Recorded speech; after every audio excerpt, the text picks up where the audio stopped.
தமிழக விவசாயிகள் பாதுகாப்பு சங்கத்தின் சார்பாக உங்களை ஏரிக்கு அழைச்சிருக்கீங்க. அதனால நாங்கள் வந்திருக்கோம்.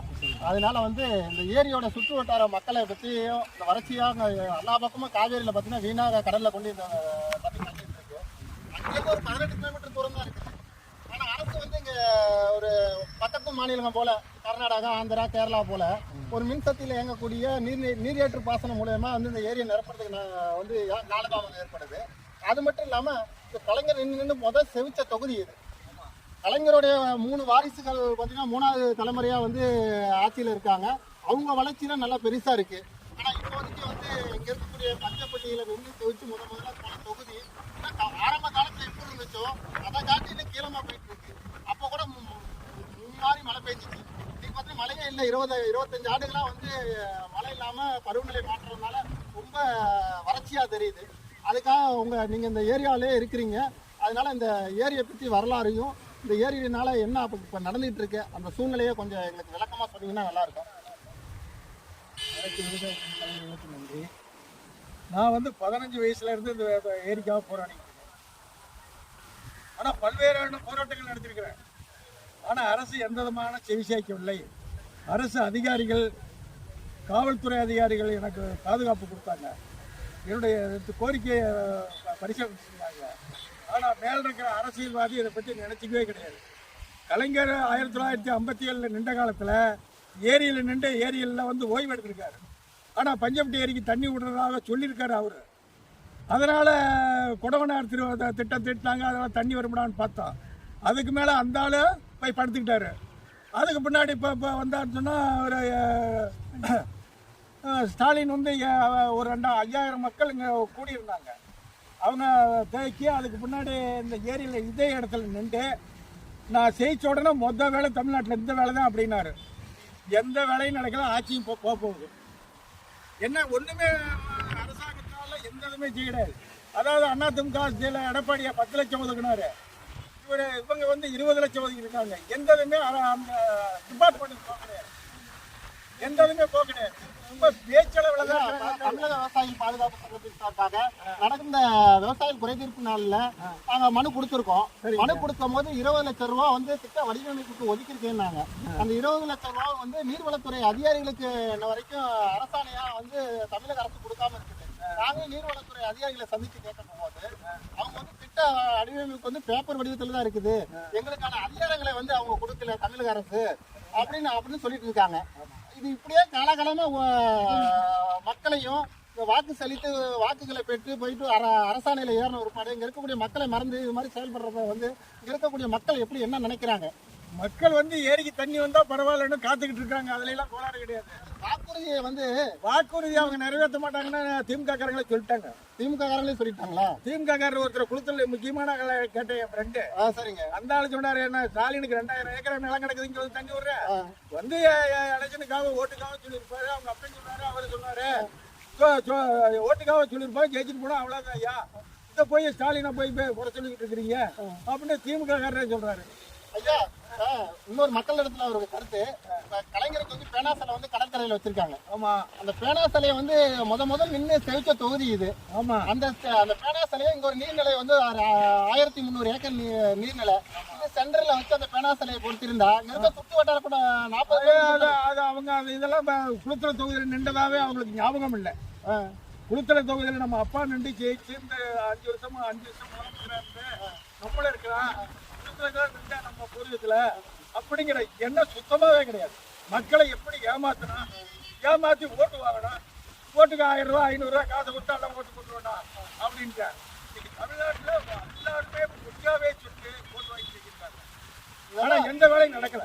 இங்க ஒரு போராட்ட களங்களை ஏற்படுத்தினா இதுக்கு சாத்தியக்கூறுகள் இருக்கான்னு எல்லாம் சொல்றாங்க. போராட்ட களத்துக்கு அப்பாற்பட்டு அரசு எதுக்கு நம்ம செயல்படுத்துறோம், அரசு என்னத்துக்கு இருக்கு, இங்க இருக்க ஒரு அரசு அதிகாரிகளும் மாவட்ட நிர்வாகமும் இந்த இவ்வளவு பெரிய பற்றி ஏறி இருக்கிறது தெரியலையா அவங்களுக்கு? ஏரியெல்லாம் தெரியுங்க. அதுக்கு தகுதியான அரசியல்வாதி இந்த பகுதியில் இல்லைங்கிறத அவங்க தெரிஞ்சுக்கிட்டாங்க. சரிங்க. அதாவது திமுக ஆட்சியிலேயே நெப்போலியன் எம்பியா இருந்தாரு. இந்த ஏரிக்கு தண்ணி விடணும்னா அவர் ஆசைப்பட்டாரு. சரிங்க. அவர் ஆசைப்பட்டாருன்னா அவர் இது மக்களிடத்துல நன்றி வரை கூட வர்றாரு. வர்ற நேரத்தில் எம்எல்ஏ, ஒன்றிய தலைவர் இவங்கெல்லாம் இருந்துகிட்டு இருக்கிறாங்க. போதுராத்த முடியல தான் அந்த வண்டியில ஏறி மனு கொடுக்க போறாங்க, பஞ்சப்பட்டி ஏரிக்கு தண்ணி வேணும்னா. மனுவை லவக்கணி எம்எல்ஏ பிடிங்கி அங்கிட்ட பிடிச்சி கிழிச்சான். இது திமுக காரங்களே சொன்ன விஷயம். சரிங்க, போன திருப்ப பாத்தீங்கன்னா எடிபிள்ல இதே நம்ம குளித்துறை சட்டமன்ற தொகுதி இப்போ சட்டமன்ற தொகுதி மாணிக்க அவர்கள் வந்து என்ன சொல்றாருன்னா பல போராட்டங்களை இங்க எடுத்திருக்காரு. இப்போ வந்து ஆட்சிக்கு வந்த ஒருபாடு ஏன் இந்த போராட்டங்களை அவர் வந்து முன்வைக்கல, என்ன காரணம்? அவரு இந்த அப்பதான் முதல்ல இருந்து ஜெயிச்சும் போதும் ஏரிக்கு தண்ணி விடுறேன்னு சொன்னாரு, இப்பவும் சொன்னாரு. இப்ப வரும்போது என்ன சொன்னா, ஸ்டாலின் வர மாட்டார், உதயநிதி கூட்டி வந்து என்ன வருஷம் நான் எங்க அப்பா போயிட்டாரு நான் விடுறேங்க அப்படின்னு சொல்லுவாரு. அதுக்கோசரம் திமுக காரங்க எல்லாம் ரெடியா இருக்காங்க. இல்ல இப்ப 4 ஆண்டுகள் ஆட்சி முடிஞ்சு போச்சு.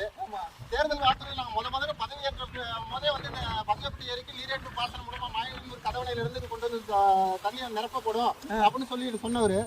4 ஆண்டு முடிஞ்சு ஏன் வந்து அவர் செய்யறதுக்கு அவர் கவனத்தை கொண்டு போகலையே, எம்எல்ஏ பேசலையா? எம்எல்ஏ சட்டசபையிலேயே பேச கிடையாதுங்க. பேசுன அந்த ஆளு பயப்படுறான். அந்த ஆளு பயப்படுற நம்ம பக்கத்து ஊருக்காரு சொந்தக்காரரு நமக்கு தண்ணி வந்துருப்பா நாங்க நினைச்சுக்கிட்டு இருந்தோம். ஆனா எந்த வேலையும் அங்க சட்டசபையில பேசுறதும் இல்லை, யார்கிட்டையும் சொல்றதும் கிடையாது. இதெல்லாம் மக்களை வஞ்சிக்கிற வேலையை மக்கள் வந்து ஏமாந்து இருக்கிறேன், காசு கொடுத்தா ஓட்டு போட்டுருக்கேன் போடா அப்படின்னு. இல்ல அடுத்த கட்ட போராட்டங்கள் பாத்தீங்கன்னா தமிழக விவசாய பாதுகாப்பு சங்கம் ஈசன் முருகசாமி ஐயா அவர்கள் பாத்தீங்கன்னா அவரு இப்ப நேத்து கூட ஒரு காணொலி எழுதிட்டு இருக்காரு. நம்ம பஞ்சப்பட்டி ஏரிக்கு தகுந்தமா இது வந்து அரசு வந்து ஒரு கொள்கை முடிவா எடுத்து உடனடியாக வந்து நீரேற்று பாசனம் மூலமாக வந்து செய்சாய்க்கு அரசு வந்து செயல்படுத்தணும். இல்லைன்னா அடுத்த கட்ட தமிழக விவசாய பாதுகாப்பு சங்கமும் இங்க இருக்கக்கூடிய அனைத்து பொதுநல அமைப்புகளையும் இங்க இருக்கக்கூடிய நடுநிலையோட செயல்படக்கூடிய அரசியல் அமைப்புகளையும் உள்ளிழுத்து மிகப்பெரிய போராட்டங்களை முன்வைக்கிறேன்னு சொல்லிட்டு இருக்காங்க. அதுக்கு நீங்க எல்லாம் ஒத்துழைப்பு உங்களுக்கான ஏராளமான மக்கள் இங்க ஒத்துழைப்பு கொடுக்கணும். பல்லாயிரக்கணக்கான மக்கள் கூடுறதுக்கு நல்ல வாய்ப்புகள் இருக்குது. சரிங்க, வர்றேன் பூரா திருட்டு பல வரேன் நல்ல ஒரு பய கூட கிடையாது. சரிங்க, எங்க கலைஞர் காலத்துல இருந்து சரிங்க இது வரலையுமே. சரிங்க, அது இது வந்து பிரிட்டிஷ்காரங்க காலத்துலயும் இந்த குளம் உடைச்சிட்டு போனது. சரிங்க, உடைச்சிட்டு போய் அவங்க நல்லா வலுவா தான் செஞ்சிருக்காங்க. அவங்க எல்லாம் கோளாறு கிடையாது. அதே மாதிரி வயலூருக்கு சரியான ஏற்பாடு செஞ்சு அங்கேயும் தண்ணி போயிட்டு இருக்குது. ஆனா வந்து அரசாங்கம் இதை பத்தி நடவடிக்கை எடுத்துக்க மாட்டாங்க. நானும் பல தடவை பார்த்தேன். இடதுசாரியில இருந்து ஒரு தலைவர் மாநில தலைவரை கொண்டாந்து இங்க விட்டு பஞ்சப்பட்டி பொதுமக்கள்லாம் வந்து இவரை கொண்டு ஏரியில விடணும்னாங்க. அவரையும் கூட்டி வந்தேன். பாருங்க நான் ஒரு 3 மாசத்துல பாருங்க வேலை ஆரம்பிச்சிருவாங்க அப்படின்னு அந்த ஆளு போய் படித்தா அதோட போச்சு. பாத்தீங்கன்னா இந்த ஏரிக்கு வந்து உபரி நீருங்கிறது பாத்தீங்கன்னா இங்க வந்து திண்டுக்கல் மாவட்டத்துல இருந்து மழை பெஞ்சு அந்த மலை அடிவாரத்துல இருந்து பாத்தீங்கன்னா கடவுர்ல வந்து பொன்னனியார் டேம் நொம்பி அங்க இருக்க 100கணக்கான ஏரிகள் நொம்பி தான் லாஸ்டா கடமடைக்கு இங்க வருதுங்க. பொன்னனியாருக்கு போகாம இங்கிட்டே வரும். சரிங்க, பொன்னனியார் டேமுக்கு இல்ல, பொன்னனியார் டேமுக்கு வெளியே எங்கிட்டு மேல மழை ஃபுல்லா இங்க வந்து பஞ்சப்பட்டி ஏரி லாஸ்ட் வந்து நிறைய பக்கம் தேங்கிட்டாங்க. 2வது வந்து 25 வருஷமா மழையே கிடையாது. 25 வருஷம் ஆச்சு இந்த ஏரி பெரிய. சரிங்க, மக்கள் பெரும் சிரமப்படுறாங்க. குடிக்க தண்ணி இல்ல, ஒண்ணுமே கிடையாது. ஆனா எந்த அரசியல்வாதியும் கண்டுக்கிறதே கிடையாது. இதுல பெரிய வந்து இந்த ஏரியை வச்சே வந்து ஏரியை பயன்படுத்தியே வாக்க வாங்கி வருஷம் தேர்தல் ஜாதகமா போச்சு. ஒரு திமுக காரர் சொன்னாரு, இந்த ஏரி இருந்தாலே ஓட்டு வாங்குறது பரவாயில்ல. இந்த ஏரியை வச்சே ஓட்டு வங்கியா மாத்திட்டாங்க. ஆமா, இந்த சுத்து வட்டார குறைஞ்சது ஒரு 30 கிராம மக்களையும் 40 கிராமம் குளித்துறை சட்டமன்ற தொகுதியே பாத்தீங்கன்னா ஓட்டு வங்கி வந்து இந்த பஞ்சப்பட்டி ஏரியா தான் இருக்கு. பஞ்சப்பட்டியில தான் இருக்கு. ஆனா அவங்க என்ன செய்யறாங்கன்னா, இது வந்து கல்ல விரலையும் சுமார் இங்கிட்டு ஒரு 40 கிலோமீட்டருக்கு போகுது. இதனோட சுற்று வட்டாரத்தில் போகுது. அப்படிங்கிற போது இந்த ஏரி பெருவிடுச்சுன்னா எல்லாத்துக்கும் நல்லா சகாயமா இருக்கும். ஆடு மாடு குடிக்க நீர் விவசாயத்துக்கு எல்லாம் சரியா இருக்குன்னு சொல்லி மக்களுக்கு வாழ்வாதாரமா இருக்கு அப்படிங்கிறத எல்லாருமே நம்புறாங்க. இதுக்கு என்ன உதவி செய்யணுமோ அதெல்லாம் நான் செய்யறேன் அப்படின்னு சொல்லி அந்த பகுதியில் இருக்கிற கள்ள பகுதியில் இருக்கிறவங்க சொல்றாங்க. ஆனா இங்கேயும் விவசாயிலாம் ஒத்துமையா தான் இருக்கு. அதுல எல்லாம் ஒண்ணும் போல தண்ணி வேணும். அந்த இன்னொரு கருத்து சொல்றாங்க, இங்க இருக்க அரசியல் கட்சி இயக்கங்கள் தான் இங்க இருக்கக்கூடிய விவசாயிகளை ஒன்று திரட்டாம பிரிவினைப்படுத்திட்டு இருக்குது அப்படின்னு சொல்றாங்க. அது எந்த அளவுக்கு உண்மையா இருக்குதுங்க? அரசியல் கட்சிக்கார எல்லாம் காசு கோசரம் அலையின, அவன் மக்களுக்காக கிடையாது. மக்களுக்காக கிடையாது.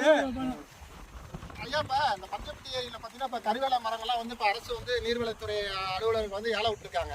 அந்த ஏலத்திலேயே மிகப்பெரிய முறைகேடுகள் நடந்த மாதிரி. முறைகேடு அவன் கேட்கறவங்களுக்கு 1.5 கோடிக்கு மேல கேட்டுருக்காங்க. சரிங்க, 1.5 கோடி கேட்டோம்னால உங்களுக்கு இல்ல போடா அப்படின்னு சொல்லிட்டு சரிங்க 27 லட்சத்துக்கு நான் கேட்கிறேன். 1.5 கோடிக்கு கேட்டவங்களுக்கு அனுமதி இல்லாம எப்படிங்க போயிட்டு 27 லட்சம் ரூபாய்க்கு ஏங்க அவன் 1.5 கோடிக்கு கேட்கறதுக்கு எல்லாம் ரெடியார் ஆள் இருக்காங்க. சரிங்க. அதெல்லாம் ஆஃப் பண்ணிட்டாங்க. இதெல்லாம் அரசியல் தலையீடு, அரசியல் தலையீடு. சரிங்க. மிகப்பெரிய நீர்வளத்துறை நிர்வாக சீர்கேடுன்னு சொல்லலாம்ல. அரசுக்கு கிடைக்கக்கூடிய நிதியை வந்து தேவையில்லாம நிதியை அவங்க எல்லாம் காசை வாங்கி எல்லாம் பிரிச்சுக்கிட்டாங்க. எல்லாம் காசை மிகப்பெரிய ஊழல் நடந்திருக்குது.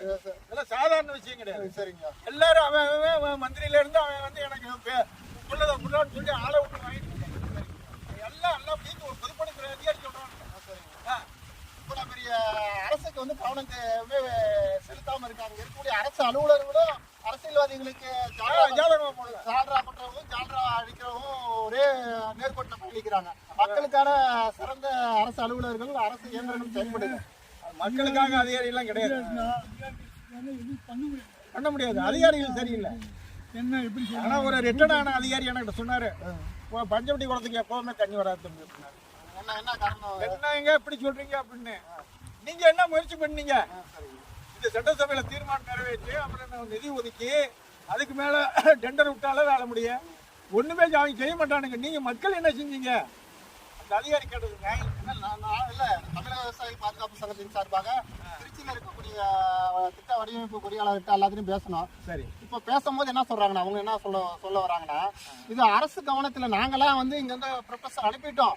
இவ்வளவு ஏரியா வந்து பாசன பெறும், நிலத்தடி நீர் வந்து அதிகமாகும், அது இல்லாம இந்த ஏரியாவே வந்து பசுமை புரட்சியை ஏற்படுத்தும் அப்படின்னு சொல்லிட்டு இங்க இருக்க அரசு நீர்வளத்துறை அலுவலர்கள்லாம் வந்து திருச்சியில இருந்து அனுப்பிட்டாங்க. இங்க இருக்கக்கூடிய திட்ட வடிவமைப்பாளர்கள் அனுப்பிட்டாங்க. அங்க போயிட்டு பாத்தீங்கன்னா தலைமைச் செயலகத்துல தான் இந்த இது வந்து பெண்டிங் இருக்குது அப்படிங்கிறாங்க. இங்க இருக்கக்கூடிய முதலமைச்சருக்கு சுத்தமாகவே இதை பத்தி ஒரு நீர்நிலையை பாதுகாக்கணும் அப்படின்னு, ஒரு நீர்நிலைகளுக்கான முன்னுரிமை கொடுக்கணும். ஒரு பட்ஜெட்ல பாத்தீங்கன்னா அதிகப்படியமா பக்கத்து மாநிலத்துல அதிக பட்ஜெட் தொகை ஒதுக்குறாங்க. இங்க நீர் மேலாண்மைக்குன்னு பாத்தீங்கன்னா சரியான பட்ஜெட் ஒதுக்க மாட்டேங்கிறாங்க. அது உங்களோட கருத்து என்ன? அது வந்து காமராஜர் காலத்துல அதெல்லாம் நடக்குங்க. இவங்க காலத்துல நடக்காது. திமுக ஆட்சியில் இந்த ஏரிக்கு எந்த நன்மையும் கிடைக்கவில்லை. கலைஞர் இருந்த காலத்துல இருந்து இந்த காலம் வரையிலுமே பஞ்சப்டியே அவங்க நினைச்சுக்க மாட்டாங்க. ஓட்டணிக்கு பாரு தண்ணிக்கு உறுதியா விடுறங்க அப்படிங்குவாரு. இப்ப இவரு KN நேரு நின்றாரு. அவர் ஒரு விவசாயி. அவர் பையனை நிறுத்தினாரு. பஞ்சவட்டி ஏரி தண்ணி விடணும்னு அவங்களும் சொன்னாங்க. சரி, ஒரு விவசாயி நம்ம பக்கத்தாலியா அப்படின்னு சொல்லி நாங்கெல்லாம் எதிர்பார்த்தோம். ஆனால் அவர் ஓட்டு வாங்கி ஜெயிச்சிருப்படி நன்றி சொல்லக்கூட வரல. அவர் படுத்துக்கிட்டாரு. ஏன்னு சொன்னால் காசு கொடுத்தாரு, ஓட்டுக்கு காசை வாங்கிக்கிட்டாங்க. இருந்தாலும் எதுக்கு நன்றி சொல்ல வராருங்க? ஒரு விவசாயியா இருந்தா அப்படி இருக்குது. ஐயா, அப்ப முன்னாள் பாராளுமன்ற உறுப்பினர் இவர் வந்து நின்று சொல்லிட்டு என்ன சொல்லிட்டு போனாருன்னா, என் சொந்த நிதி செலவுலயே பாத்தீங்கன்னா இந்த ஏரி கொண்டு தண்ணி நிரப்பட்டு சொல்லிட்டு வெற்றி பெற்றாரு. SRM பாரிவேந்தர் வந்து சொன்னாருங்க. அந்த பாரிவேந்தருடைய அந்த 5 ஆண்டுலயும் இதுக்கான திட்டத்தை செயல்படுத்துறதுக்கு ஒரு மத்திய அரசு வந்து செயல்படுத்தாம இருந்திருக்கீங்க. இது அந்த அவர் சொன்னது வாயில சொல்லிட்டாருங்க. மாநில அரசு இல்லாம எந்த இதுமே செய்ய முடியாது. மத்திய அரசு நேரா நிதி ஒதுக்கினாலும் அவங்களால செய்ய முடியாது. மாநில அரசு மத்திய அரசு நிதி ஒதுக்கினாலும் தமிழக அரசு தான் அதை செஞ்சாகணும். அதனால இவங்க செய்ய மாட்டாங்க. அதான் அந்த எம்பிக்கே அவ்வளவு விவரம் பத்தல. நான் வந்து அந்த ஒண்ணு இல்லைங்கய்யா. இப்ப என்னன்னா, ஒரு மாவட்ட ஆட்சியருக்கே வந்து முழு அதிகாரம் இருக்கு. அந்த மாவட்டத்தை ஆட்சி பண்ற ஆட்சியரே அவர் தான். அவரே சிறப்பு கவனம் செலுத்தி அதை அவருக்கான முன்னுரிமை இதை படுத்தி இந்த பஞ்சப்பட்டி ஏரி வந்து செழிப்பா இருந்துச்சுன்னா கரூர் மாவட்டத்துல முக்காவாசி செழிப்பா இருக்குன்னு சொல்லிட்டு அவரே வந்து அரசுக்கு தெரியப்படுத்தி கலெக்டர்லாம் எந்த இதுவும் செய்ய மாட்டாங்க. என்ன பொறுத்தவரை இந்த கலெக்டர் செஞ்சாரு அதிகாரம் இருக்குல்ல, அரசு அவங்களுக்கு அதிகாரம் இருக்குது, அவர் பயன்படுத்தலாம். அங்க இருக்கிற அரசியலை அடிச்சு விடுறா. கலெக்டரே போட்டு 5 வருஷம் ஆட்சியாளர்களுக்கு இருக்கக்கூடிய அதிகாரம் 60 ஆண்டுகள் பணி செய்யற ஒரு பரீட்சை எழுதி ஒரு தகுதி அடிப்படையில் வந்தவருக்கு கிடையாதா? அதெல்லாம் காமராஜர் காலத்துல. சரிங்க. இப்ப இவங்க அவங்க என்ன அரசியல்வாதி என்ன சொல்றாங்க அதான் கலெக்டர். என்ன ஊழல் நிறைந்த ஆட்சியாளர்கள்? ஊழல் நிறைஞ்சதுதாங்க. அவங்களுக்கு வேணுங்கிறத என்ன செய்யணுமோ அதெல்லாம் செஞ்சுக்கிட்டாங்க. மக்களுக்கு பிரச்சனையை பத்தி அவங்க யாரும் கவனிக்க மாட்டாங்க. இதெல்லாம் நம்ம வேணும்னு சும்மா இதை கத்திக்கிட்டு இருக்கோம். அந்த மனு கொடுத்தா இது பயங்கரமா பல்லாயிரக்கணக்கான பேப்பர் நேரத்தை மறியலில் ஈடுபட்டதான் தெரியாது. அதுக்கு ஆதரவு வேணும்ல. இந்த ஆதரவு எல்லாத்தையும் ஆதரவு இல்லாமல் யார் போகிறா? மக்கள் வருவாங்க. சரிங்க ஐயா, எல்லாத்துக்கும் உங்கள் பணிகளை ஒதுக்கிட்டு இவ்வளோ நேரம் வந்து இன்னைக்கு ஒரு சுதந்திர தின விழா, இன்னைக்கு வந்து நாட்டோட சுதந்திர தின விழா அன்னைக்கு அங்கே இருக்கக்கூடிய அனைத்து கிராம ஊராட்சிகளையும் மத்திய மாநில அரசுக்கு தெரியப்படுத்தும் வகையில் நம்ம வந்து ஒரு தீர்மானம் ஏற்றிருக்கிறோம். அரசு வந்து செவிசாக்கிட்டோம். நம்மளும் அரசுக்கு வந்து கோரிக்கைகளை வைப்போம். பல திட்டமான கோரிக்கை மனுக்களையும் அரசுக்கு போயிட்டே இருக்குது. அதனால வந்து இந்த கோரிக்கையில வந்து தமிழக விவசாயிகள் பாதுகாப்பு சங்கம் முழு மூச்சா அந்த விவசாயிகளுக்காகவே வந்து இயங்கிட்டு இருக்கு. அந்த அடிப்படையில் வந்து எப்பயும் விவசாயிகளுக்காக இந்த கரூர் மாவட்ட குழு வந்து நாங்கள் நிற்போம். இந்த பஞ்சப்பட்டி ஏரியில் வந்து காவேரி உபரி நீரை சேமிக்கும் வரைக்கும் இந்த கரூர் மாவட்ட குழு வந்து உங்களுக்கும் இந்த விவசாயிகளுக்கும் உறுதுணையாக நின்று இந்த திட்டத்தை செயல்படுத்துறதுக்கோசரம் அரசுக்கிட்ட நாங்களும் முறையிட்டு அதுக்கு பல்வேறான அறவழியில் போராட்டங்களை முன்னெடுத்து நாங்கள் செயல்படலாம்னு இருக்கோம். அதுக்கு நீங்களும் ஆதரவு கொடுங்க. நாங்களும் உங்களுக்கான முழு ஒத்துழைப்பு தரோம்.